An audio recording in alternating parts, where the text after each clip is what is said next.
ये आकाशवाणी है। आज प्रस्तुत है श्री परितोष गार्गी द्वारा लिखे पंजाबी नाटक पात्र ते परछावे का ये हिंदी रेडियो रूपांतर पात्र और परछाइयां। इसका हिंदी रेडियो रूपांतर किया स्वर्गीय श्रीमती संतोष गार्गी ने। श्री परितोष गार्गी आधुनिक पंजाबी रंगमंच के सुपरिचित लेखक हैं। उनके अनेक नाटकों का विभिन्न भाषाओं में अनुवाद हो चुका है और उन्हें सफलतापूर्वक खेला जा चुका है। तो सुनिए ये नाटक पात्र और परछाइयां। आज प्रस्तुत है इस नाटक की पहली कड़ी।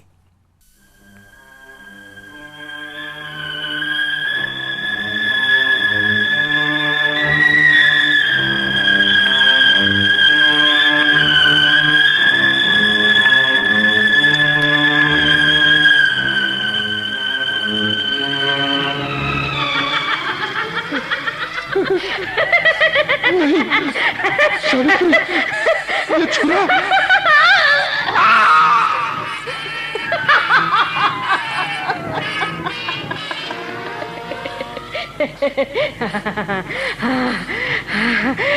एक बार और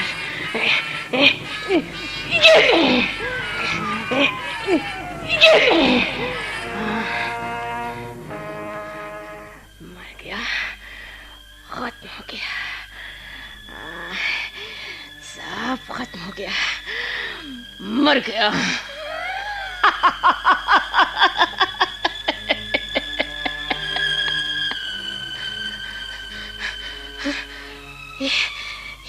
ये क्या?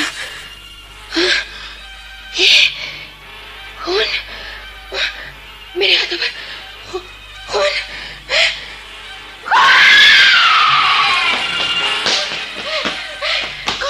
कौन आ रहा है?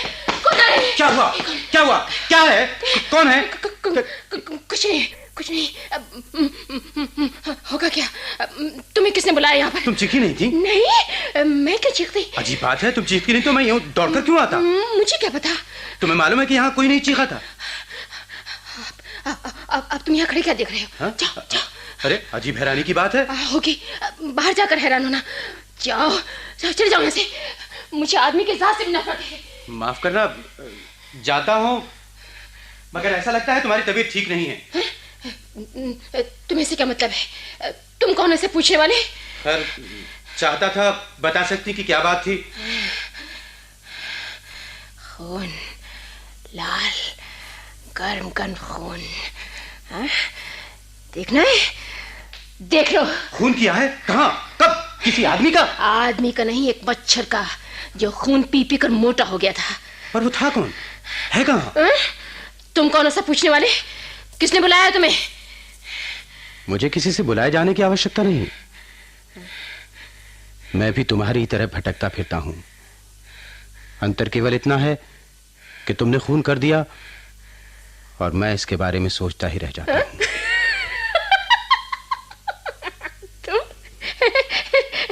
तुम किसका खून करना चाहते हो? अपने माँ बाप का? माँ बाप का? हाँ, शायद, जिन्होंने तुम्हें अपने आनंद के लिए पैदा किया और इस दुनिया में फेंक दिया। उनसे तुम नफरत करने लगे हो, हैं? शायद तुम ठीक कहती हो। हाँ? तुम इस बात को मानते हो? हाँ, किसी हद तक। जीवन में तुम पहले व्यक्ति हो जिसने मुझे समझने की कोशिश की है। कौन हो तुम? लेखक। लेखक? हाँ। क्यों? मैं लगता नहीं हूं क्या? नहीं। क्या लिखते हो? नाटक। नाटक?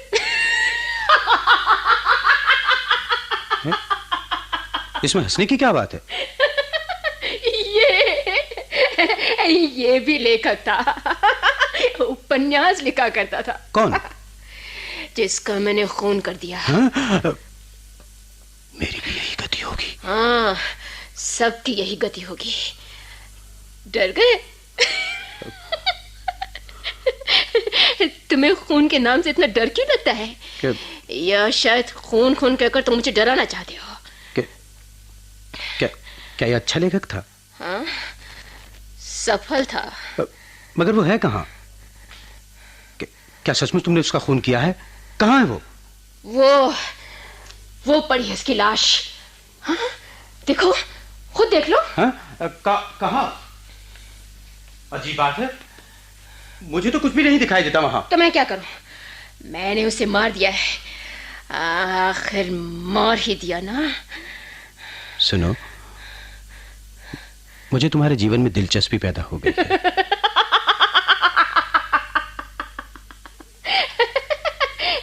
मुझे जीवन में कोई ऐसा मर्द नहीं मिला जिसे मुझ में दिलचस्पी न रही हो, सिवाय मेरे पिता के।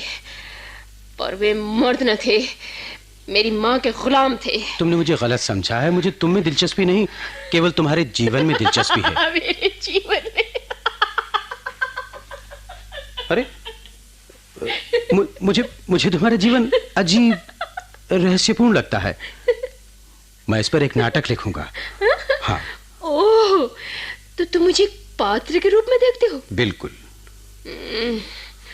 स्वार्थी? क्या हम पात्र के अतिरिक्त और भी कुछ हैं? मालूम नहीं, शायद। पात्र, केवल पात्र, पुतलियां, परछाइयां, स्वप्न चित्र, और बस। नाटक के पात्रों की तो फिर भी कोई सत्ता होती है। मेंढक की तरह वे महीनों मिट्टी में दबे रहते हैं और फिर सहसा एक दिन जीवित होते हैं, मर मर कर जाग जाते हैं। उनकी आयु हमसे कहीं अधिक लंबी होती है। मैं तो इस छोटे से जीवन से तंग आ गई हूँ, और लंबी उम्र करके क्या करना है? क्योंकि तुम्हारा पात्र गलत रूप में उभरा है। मुझे आकार देने वाला यही था जिसका मैंने खून कर दिया है, या फिर वो जिसने खुदकुशी कर ली थी। क्या मतलब? आत्महत्या? कब? कौन था वो? एक आदमी। ये तो मैं भी जानता हूँ। फिर और तुम क्या जानना चाहते हो? तुम्हारा उससे क्या संबंध था? मेरी छोटी उंगली था, जिसके कटते ही मैं एक नॉर्मल नारी दिखाई देने लगी। आखिर छठी उंगली का हाथ से कोई रिश्ता होता है, उसे तुम छठी उंगली कहकर पुकारती हो। ओह, तुम्हारा मतलब है दुनियावी तौर पर? हाँ। लोग उसे मेरा आदमी कहते थे। तुम्हारा पति था? कहते तो है। तुम्हारा उससे विवाह नहीं हुआ था? हाँ, वो सब हुआ था जिसे लोग विवाह कहते हैं। तुम उसे क्या कहती हो? धोखा। जब तुम्हारी शादी हुई थी क्या उम्र थी तुम्हारी? 22 बरस। इसका मतलब है तुम बालिग थी? कानूनी तौर पर हाँ। वरना बालिग क्या धोखा नहीं खा सकते? और वो शादी तो खून के बराबर थी। मैं बलि का बकरा थी, वो कसाई और वो पुजारी जिसे मेरे मांस की जरूरत थी। वो कौन? तुम्हारा मतलब है कि जिसने अपने आप आत्महत्या की? हाँ। क्या नाम था उसका? गिद्ध। दुनियावी तौर पर मुझे दुनिया से नफरत है, इसलिए। केवल इसलिए कि हमें बात करनी आसान हो जाए। उसका नाम था प्रकाश। और दूसरा कौन था? दूसरा? हाँ, वही जिसके बारे में तुम कहती हो कि तुमने उसका खून कर दिया। ये सच है। देखो, वो उसकी लाश पड़ी है। ठीक है, मान लो ये सब सच है, पर वो था कौन? ओ, कुलदीप। हाँ? ये मेरा भाई था। हाँ? क्या हुआ? घबरा गए? सोचता था ऐसी भयानक हत्या के कारण भी बहुत डरावने होंगे। विश्वास नहीं होता। सगा भाई था? हाँ, बिल्कुल सगा भाई था। उसी माँ का जाया, उसी माँ के रक्त में लिपटा हुआ 9 महीने पड़ा रहा, जिसके गर्भ में 10 साल बाद मैंने 9 महीने काटे थे। पर हर पौधे की अपनी अपनी प्रकृति होती है ना। धरती वही रहती है, कैक्टस उसमें से जहर चूसता है, आम का वृक्ष मिठास लेता है। इसका स्वभाव कैसा था? कैक्टस जैसा? नहीं, मैं गलत कह गई। तो फिर? पुटकी जैसा। पुटकी? हाँ, पुटकी। एक बहुत खूबसूरत फूल होता है। तितलियां और भौरे उसकी रंग बिरंगी पंखुड़ियां देखकर अनजाने में उसकी ओर खींचे चले जाते हैं, पर उनके ऊपर बैठते ही उसकी पंखुड़ियां बंद हो जाती हैं और वे सदा के लिए इसके अंदर बंद होकर रह जाते हैं। केवल पौधे की जड़ में पड़ी हुई उनकी हड्डियां, पसलियां और टूटे हुए पंख देखने से ही उनकी कहानी पता चल सकती है। तुम्हारा नाम क्या है? सावित्री। क्यों? कुछ नहीं, वो तुम कुछ कहने जा रहे थे। सावित्री, ये सब कुछ क्यों हुआ? इसे तुम कहती हो तुमने मार दिया, उसने आत्महत्या कर ली, आखिर क्यों? ये सब इसकी मेहरबानी थी। तुम्हारे भाई की? मेरा मतलब है कुलदीप की। हाँ, ये एक अत्यंत सफल सेल्समैन था। इसने मुझे बेच दिया, प्रकाश को खरीद लिया। हाँ, अपने घटिया से घटिया उपन्यास बढ़िया से बढ़िया प्रकाशकों को बेचे। पर तुम्हें बेच दिया, उसे खरीद लिया, बात कुछ समझ में नहीं आई। हर महान लेखक का एक पीए होता है, तुम्हें मालूम है ना? हाँ। तुम्हारा कोई पीए है? नहीं। तो कैसे लेखक हो तुम? खैर छोड़ो। इसने प्रकाश को 150 रुपए महीने पर अपना पीए रखा था। लगभग 2 साल तक वो इसका पीए रहा।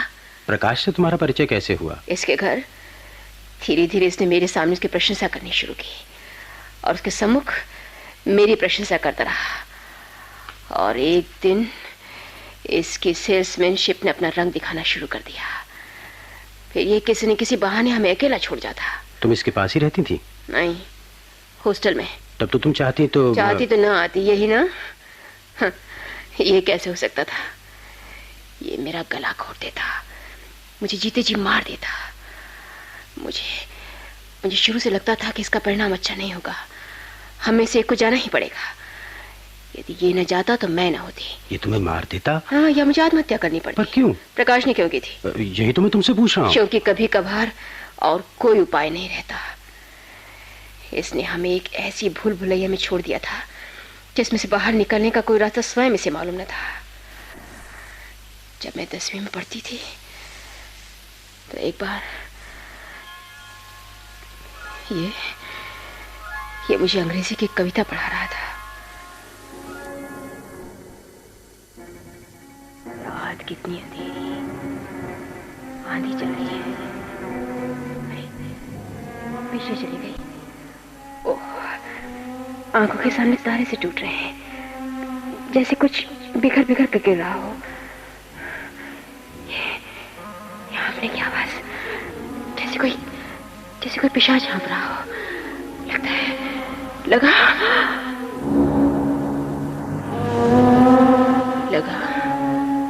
मैं जरा सी भी हिलूंगी तो वो मुझे खा जाएगा।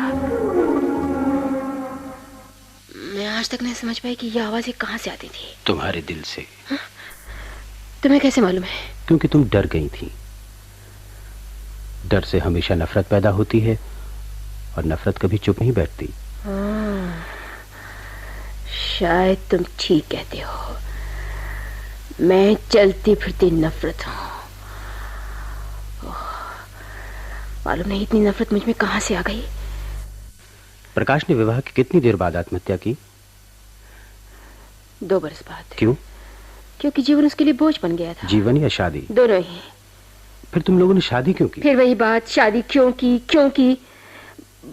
भूचाल क्यों आते हैं? इंसान पैदा होकर क्यों मर जाते हैं? भगवान अंधा बहरा क्यों है? अच्छे भले लोगों के दिल नफरत से कलुषित क्यों हो जाते हैं? माताओं का अमृत जैसा दूध विष क्यों बन जाता है? बताओ ना, बताओ तो। भाई दुश्मन क्यों हो जाते हैं? कहो भी।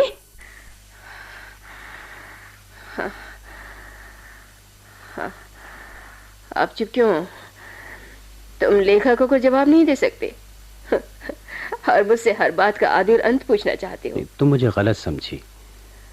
हो सकता है। मैं पूछ रहा था तुम्हें विवाह करने के लिए किसने विवश किया? हालात ने और कुलदीप ने? हाँ। क्यों? मेरा मतलब है कि ठीक है। सावित्री, कुछ तो ख्याल करो। हर बात की कोई सीमा होती है। अरे घबराती क्यों? कौन है? कौन हो तुम? काश तुम मुझे समझ सकती। पर ये है कौन? वो जिसे मैंने मारा है। कुलदीप? हाँ, इसका बड़ा भाई, जिसका सबसे बड़ा दोष ये है कि उसने सदा इसका भला सोचा। कन्फ्यूशस ने ठीक ही कहा था कि पता नहीं वो क्यों मेरे विरुद्ध है। मैंने तो उसका कोई भला नहीं किया। शायद इसका मेरे विरुद्ध होना ठीक ही है। मेरे सामने ये साधुता का मुखौटा पहनने से कोई लाभ नहीं। मैं तुम्हें अच्छी तरह जानती हूँ। काश तुम मुझे जानती होती। मुझे पूरा विश्वास है कि तुम वहाँ यमराज को भी कोई झांसा देकर आए हो। तुम्हें कितने झांसे दिए हैं? ये पूछो कि तुमने झांसा किस बात में नहीं दिया? वो दिन याद है जब तुम कच्छा पहने फर्श धोया करती थी? बहुत अच्छी तरह याद है। और तुमने मुझे इस नर्क से निकाल कर राजगद्दी पर बिठाया था, यही ना? जीवन नर्क और राजगद्दी के बीच में बसता है सावित्री। ना तो मैं कोई बहुत बड़ा महात्मा हूँ और ना देवता ही, पर मैं शैतान भी नहीं हूँ। और तुम अपने आप सावित्री, उसे बात तो पूरी कर लेने दो। लेखक महोदय, जिन दिनों मैंने इसकी शिक्षा के लिए संघर्ष किया, उन दिनों पढ़ाई को एक लानत समझा जाता था। लोगों का ख्याल था कि पढ़ लिख कर लड़के लड़कियां बिगड़ जाते हैं। मैंने घर वालों को समझाया, उनसे लड़ा, उनकी गालियां सही। क्यों? और ये भी तो बताओ कि ये सब कुछ तुमने क्यों किया? ट्यूशन करके गुजारा किया। ये भी कहो कि मेरी पढ़ाई के बहाने घर वालों से रुपया उनसे मांगकर कहा कि तुम मुझे खर्च ना दो, मेरी किताबों तक के पैसे ऊषा जैसी बेशर्म लड़की पर खर्च ताकि किसी तरह इसका जीवन सुधर जाए। शायद यही मेरा सबसे बड़ा स्वार्थ या पाप था। जय हो इस महात्मा की, जिसने डूबते हुओं को पार उतारा, जिसने अनपढ़ों को विद्वान बना दिया, जिसने अपना मांस देकर परिंदे की रक्षा की। इस दधीची को 100 प्रणाम। जब किसी बात का उत्तर न सूझे तो मजाक उड़ाना बहुत आसान होता है। मुझे मालूम है कि तुम होश में नहीं हो, वरना जो कुछ तुमने किया है कभी न कर सकते। हाँ, मैं सचमुच होश में नहीं हूँ, और हो भी कैसे सकती हूँ। अपने आप से पूछो कि मैं क्यों होश में नहीं हूँ। क्यों तुमने मुझे पढ़ाया था? क्यों मेरा रिश्ता तोड़वाया था? ओफो, इस प्रकार तो ये कहानी कभी पूरी नहीं होगी। और तुम क्या चाहते हो, मैं अपना मुंह सीकर बैठी रहूं क्या? बिल्कुल। क्यों? क्योंकि दूसरे पात्रों को भी तो बोलने दो, उन्हें भी पूरा अधिकार है। परंतु गलत बातें कहने का नहीं। ये कौन कह सकता कि किसी बात गलत है? मैं। इसने सच्चाई का ठेका तो ले और रखा। तुम अपने आप को क्या समझते हो? मैं कहती हूं तुम बहुत भगवान के लिए तुम दोनों चुप रह सकते हो। सावित्री, यदि तुम 2-4 मिनट के लिए चुप हो जाओ तो मैं इसकी बात सुन लूं, मेरे लिए। हाँ, सुन लो। कुलदीप, ये कौन सी क्लास में थी जब तुम्हारे घर वालों ने इसकी पढ़ाई बंद करवा दी? 5वीं में। कितने साल ये घर पर खाली बैठी रही? 4 साल। और जब इसने दोबारा पढ़ाई शुरू की तब ये कितने बरस की थी? मेरा ख्याल है लगभग 13 वर्ष की थी। तुम उस समय क्या करते थे? मैंने MA पास किया था। तुमने इसकी शिक्षा के लिए इतना प्रयत्न क्यों किया? ताकि इसका जीवन सुधर जाए। फिर तुमने इसके लिए इतना संघर्ष क्यों किया? उस समय मुझे क्या मालूम था। इसका कहीं रिश्ता पक्का हुआ था? हाँ। कहाँ? रामपुर में। यदि कहीं इसने ये रिश्ता न तोड़वाया होता तो आज मेरा भी घर पार होता। मैं भी सर्दियों में चबूतरे में बैठ कर गर्म गर्म रोटी खा सकती थी। मुझे भी अंधेरी रातों में व्यस्तता होती, किसी का इंतजार होता, इस तरह भटकती न फिरती। बिल्कुल, इसका भी घर पार होता, इसके भी इर्द गिर्द 4-6 बच्चे खेलते होते, इसके अब तक गाल लटक गए होते और शरीर ढल गया होता, इसके भी दांत मैले और पीले हो गए होते। यही तो इसे दुख है कि मैंने इस दुर्दशा से इसे क्यों बचा लिया। बचा लिया। ओफो, यदि तुम लोग आपस में ही झगड़ा। अपनी शक्ल तो देख, जैसे चौराहे में टूटी हंडिया पड़ी होती है। सर गंजा हो गया है, आंखें अंदर को धंस गई हैं। तुमने तो शादी नहीं की, तुम्हारी ये दशा क्यों हो गई? शायद दिन रात घाट घाट के धक्के खाते खाते। तो छोड़ दो मुझे। सावित्री, तुमने वादा किया था कि तुम चुपचाप एक तरफ बैठी रहोगी। इसकी बातें मुझसे सहन नहीं होती। क्यों? क्योंकि वो सरासर झूठ है। हर बात को बढ़ा चढ़ा कर ड्रामा बना के इसकी आदत है। मैं मानता हूँ, पर ये झूठ को सच तो नहीं बना सकता। मुझे विश्वास है कि आखिरकार ये तुम्हें भी जीत लेगा। इसे ऐसा जादू आता है कि झूठ को भी सच बनाकर दिखा सकता है। तुम्हें मुझ पर विश्वास नहीं? तुम पर है, इस पर नहीं। यदि है तो कुछ देर के लिए चुपचाप बैठ जाओ। चलो अभी प्लीज। हाँ तो कुलदीप, हम क्या बात कर रहे थे? मालूम नहीं, मैं थक गया हूँ। इसकी बातें मुझे तीर की तरह चुभती हैं। ना जाने इस औरत में इतना जहर कहां से आ जाता है। घृणा में से। ये तुमसे इतनी घृणा क्यों करती है? मालूम नहीं। ये कैसे हो सकता है? तुम एक प्रबुद्ध लेखक हो, मानव जीवन की उलझनों को चित्रित करते हो। आखिर शायद इसलिए कि जितनी इसे आशा थी उतना कुछ मैं इसे नहीं दे पाया। तुम इसके भाई हो। हाँ। तुम कहते हो तुमने इसे पढ़ाया लिखाया, इसकी हर तरह से मदद की। आखिर और ये तुमसे क्या चाहती थी? यही तो मैं हैरान हूँ। ये किसी लड़की का मेरे पास आना सहन नहीं कर सकती थी। जो कोई भी मुझसे मिलने आती उसके साथ लड़ने लगती, आखिर मेरी बहन है। यदि कोई लड़की मुझे प्यार करती थी या मुझे मिलने आती थी तो इसे उसका आदर करना चाहिए। तुम्हारी कोई एक मित्र होती तो मैं बेशक उसका आदर करती। तरह तरह की बेशर्म लड़कियों के सामने मैं कहां से माथा रगड़ती फिरती। माथा रगड़ने और लड़ने के बीच में भी कुछ होता है। मैं लड़ती भी थी तो लड़कियों के भले के लिए, क्योंकि मुझे उन पर दया आती थी। तुमने कोई एक घर तो नहीं उजाड़ा। मैंने तो सारी दुनिया को उजाड़ दिया। आप खुश हो? कृष्णा के साथ धक्के खाते फिरते रहे तो उसकी क्या दशा हुई? आखिर उसके पति ने उस पर गोली चला ही थी ना, तभी तो तुम्हारी छाती ठंडी हुई। फिर उसके पास जाना छोड़ क्यों दिया? और कुछ कहो, चुप क्यों हो गई? ये तो वो बच रही तो उसकी किस्मत है, पर तुमने तो कोई कसर नहीं छोड़ी थी। पागलपन का क्या इलाज है? हाँ, बाकी सब पागल है, केवल एक तुम सयाने हो। सुरजीत का पति जहर खाकर क्यों मर गया? वो भी पागल होगा। अमला अपने पति को छोड़कर बंबई क्यों चली गई? वो भी पागल था। जिसे तुमने मेरा पति बनाकर मेरे गले मढ़ा, उसने खुदकुशी क्यों कर ली थी? वो भी पागल था। किसने खुदकुशी कर ली? प्रकाश ने। इसीलिए कहता हूं पागल हो। ये भी एक विचित्र विडंबना है। जिन बातों को मैं इतना सरल समझता था, कभी ख्याल भी नहीं आया कि वो इस तरह उलझ जाएं। कौन सी बातें? सभी कुछ। क्या मतलब? यूं ही मसलन इसकी पढ़ाई लिखाई, जिसके लिए मैंने इतना संघर्ष किया। मैं सोचता था कि एक दिन ये एक बहुत बड़ी औरत बनेगी। यदि विवाह के झमेलों में फंस गई तो इसकी जिंदगी खत्म हो जाएगी। मेरी पढ़ाई लिखाई तो मैं पढ़ाया नहीं क्या? हाँ, पढ़ाया है, खूब अच्छी तरह से पढ़ाया है। 2 महीने के लिए प्रीतनगर ले गए, वहां ऐश करते रहे। फिर 4 महीने शिमला ले गए, वहां मजे उड़ाते रहे। कभी चंडीगढ़ ले गए। मैं ऐश करता रहा, तुमने ऐश नहीं किया। नए नए शहर देखे, तरह तरह लोगों से मिली, और पढ़ाई क्या होती है? बिल्कुल, भाई साहब के रंग देखे, ये भी पढ़ाई ही की। मैं तो समझता हूँ जिंदगी के अनुभव से बड़ी और कोई शिक्षा नहीं है। सावित्री, मैंने तुम्हें रोका है क्या? ओफो, मैं कहता हूँ, क्या मैं एक बात कर सकता हूँ? हाँ, जरूर करो। एक मिनट ठहरो। कुलदीप, तुम्हारा ख्याल है विवाह एक झमेला है? नहीं, इसे देखते हुए तो सोचता हूँ कि साधारण लोगों के लिए विवाह रचाना और बच्चे पैदा करना ही शायद जीवन का सबसे बड़ा लक्ष्य है। तुमने विवाह क्यों नहीं किया? Fear of eternity. Fear of eternity? हाँ, मुझे अमृत से हमेशा डर सा लगता रहा है।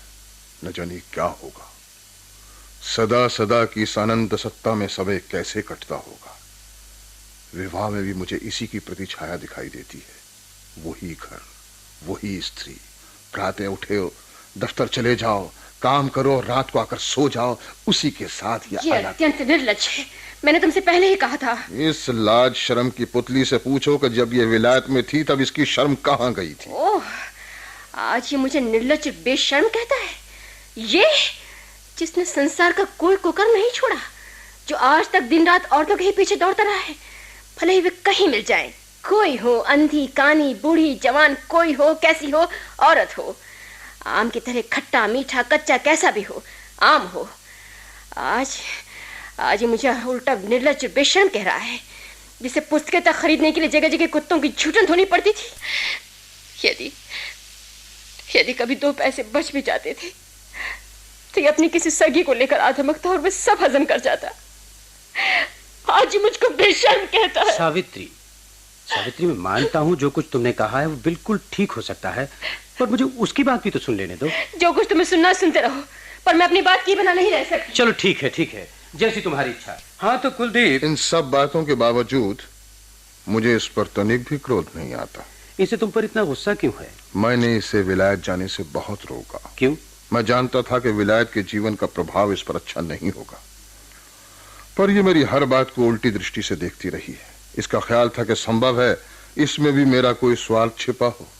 शायद 2-4 हजार रुपए इसने इकट्ठे किए हैं, मैं वो हथियाना चाहता हूँ, या... पर तुम्हारे मन में ये विचार क्यों आया कि इसने ऐसा ही सोचा होगा?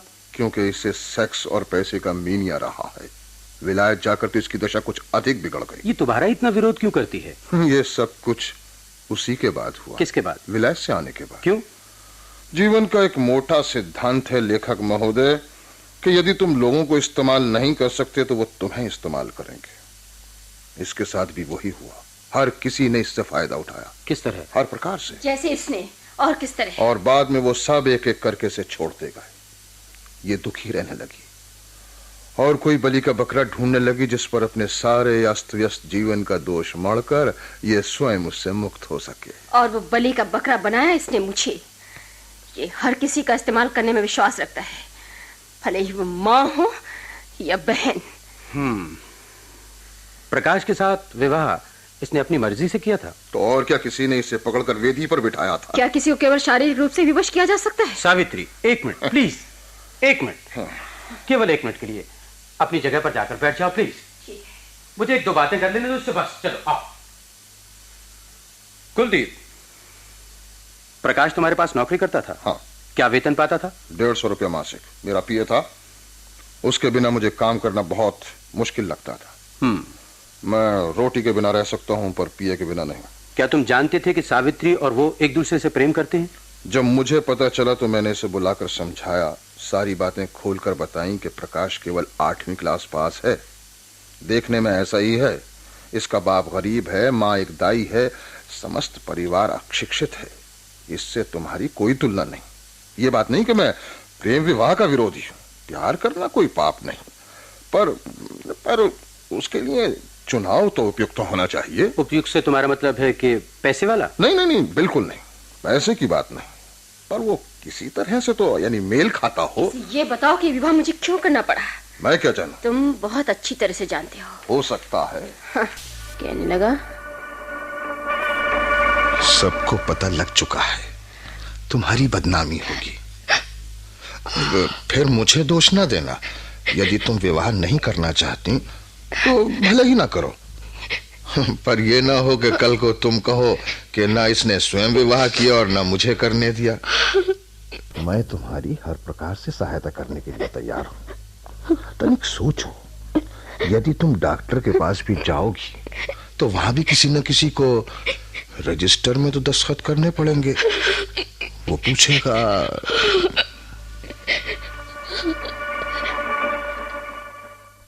मेरे लिए और कोई रास्ता नहीं रहा था। तुम जो भी लूला लंगड़ा ले आते, मुझे उसी के साथ ब्याह रचाना पड़ा। Savitri please 1 minute. मुझे एक बात समझ में नहीं आती कुलदीप, कि इन सब झमेलों में फंसने की अपेक्षा तुमने उसे नौकरी से क्यों नहीं निकाल दिया? मुझे उस पर दया आती थी। मैं समझता था कि यदि मैंने उसे हटा दिया तो उसे कहीं नौकरी नहीं मिलेगी। उसे टाइप तक तो करनी नहीं आती थी। फिर तुमने उसे रखा क्यों?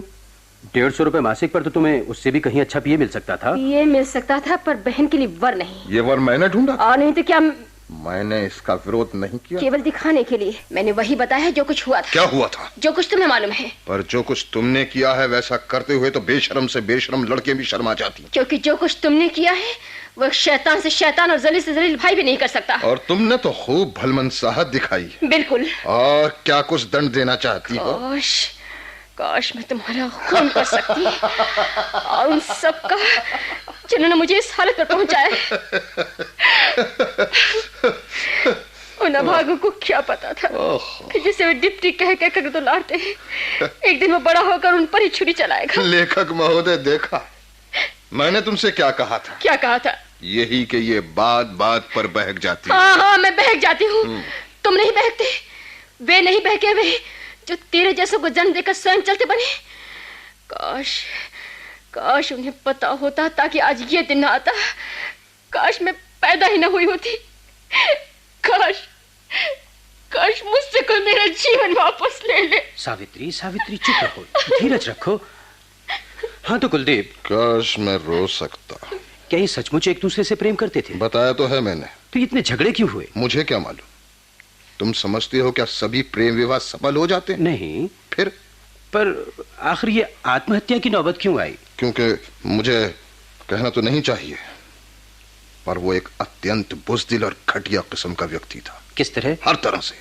मसलन क्या, किसी योग्य भी नहीं था। पात्र और परछाइयां। अभी आपने श्री परितोष गार्गी के पंजाबी नाटक पात्र ते परछावे का ये हिंदी रेडियो रूपांतर सुना। हिंदी रेडियो रूपांतर स्वर्गीय श्रीमती संतोष गार्गी ने किया। निर्देशक थे चिरंजीत। ध्वनि संयोजन सुदर्शन कुमार और कृष्ण नरूला ने किया। भाग लेने वाले कलाकारों का परिचय इस प्रकार है। सावित्री श्रीमती सुधा शिवपुरी, प्रकाश श्री विश्व मोहन बडोला, लेखक श्री जैमिनी कुमार वीरेंद्र और कुलदीप श्री दीनानाथ। कल इसी समय इस नाटक की दूसरी और अंतिम कड़ी प्रसारित की जाएगी। केंद्रीय नाटक एकांश द्वारा तैयार किए गए इस नाटक को आकाशवाणी के दिल्ली केंद्र से प्रसारित किया गया।